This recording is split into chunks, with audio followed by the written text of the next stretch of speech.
His first memory was his mother's death. He was 3 years old, too young to understand, but her last breath carved itself into his skull. He saw her reach for him, heard her whisper, "Be good," felt her hand go cold. He screamed for hours.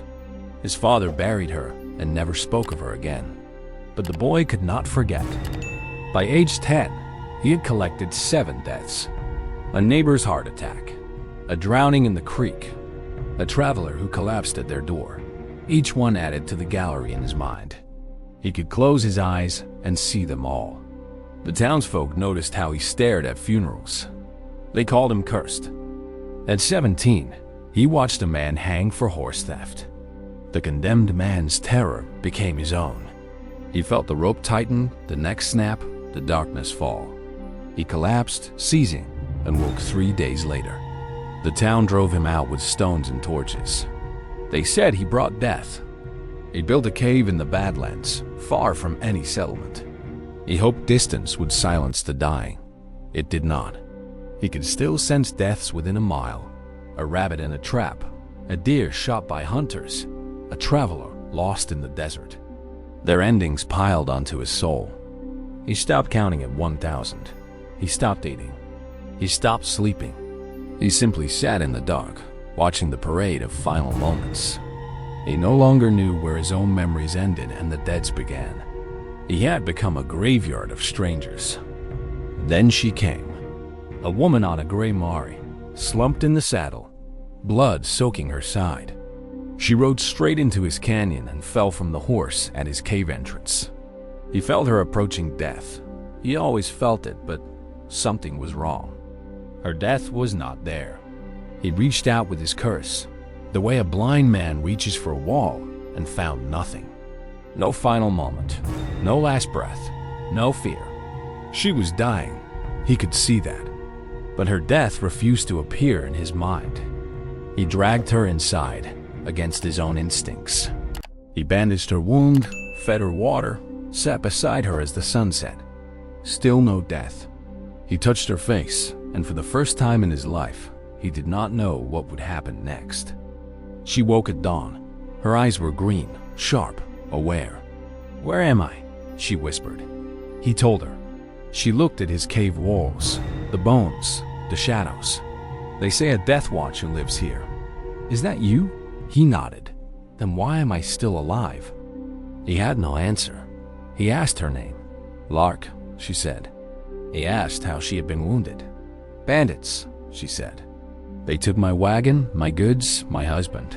Her voice did not crack. She spoke of death as if it were a distant cousin. He stayed. He did not know why. For 20 years, he had avoided the living. But she was different. Her death was invisible to him. She was a blind spot in his curse. He found himself watching her breathe, waiting for the end that would not come. She healed.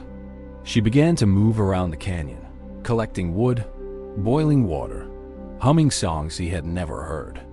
He watched her from the shadows. She caught him staring and smiled.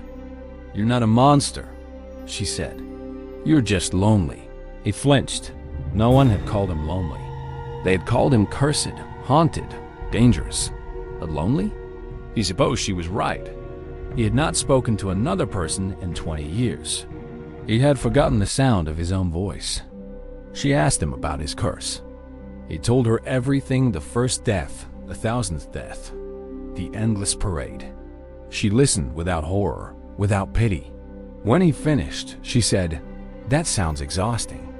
He laughed. He had not laughed in decades. One night, a storm trapped them inside. Lightning illuminated the cave. He flinched, expecting to see more deaths. Instead, he saw her face, calm and warm. She reached out and took his hand. "If you can't see my death," she said, "then maybe I don't have one." The thought terrified and thrilled him. A person without death? Impossible. Everything died, but his curse had never lied. If it could not see her end, perhaps her end did not exist. "Who are you?" he whispered. She smiled. "Maybe I'm your beginning." He fell in love with her in the silence of that storm. Not because she was beautiful, though she was, not because she was kind, though she was. He fell in love because she was the only person in the world whose story he could not finish. She was a mystery, and he had spent his whole life knowing endings. She asked him to leave the cave with her. "Come see the world," she said. "You've only seen it through the eyes of the dying."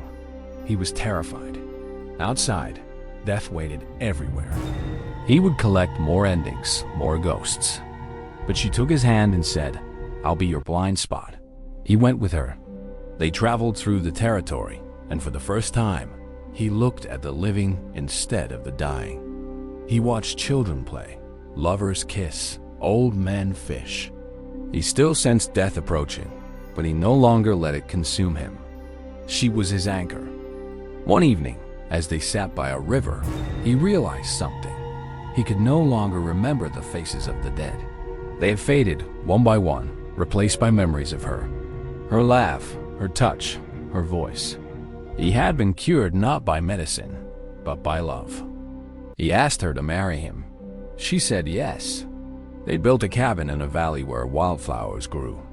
He still sensed death, but it no longer ruled him. He had learned that endings are not the only thing that matters. Beginnings matter too. And she was his beginning. Years later, when he died, old and peaceful, she was beside him. His last moment was not a death to be remembered. It was a life to be celebrated. And for the first time in his existence, he closed his eyes without adding another ghost to his collection. He simply went home.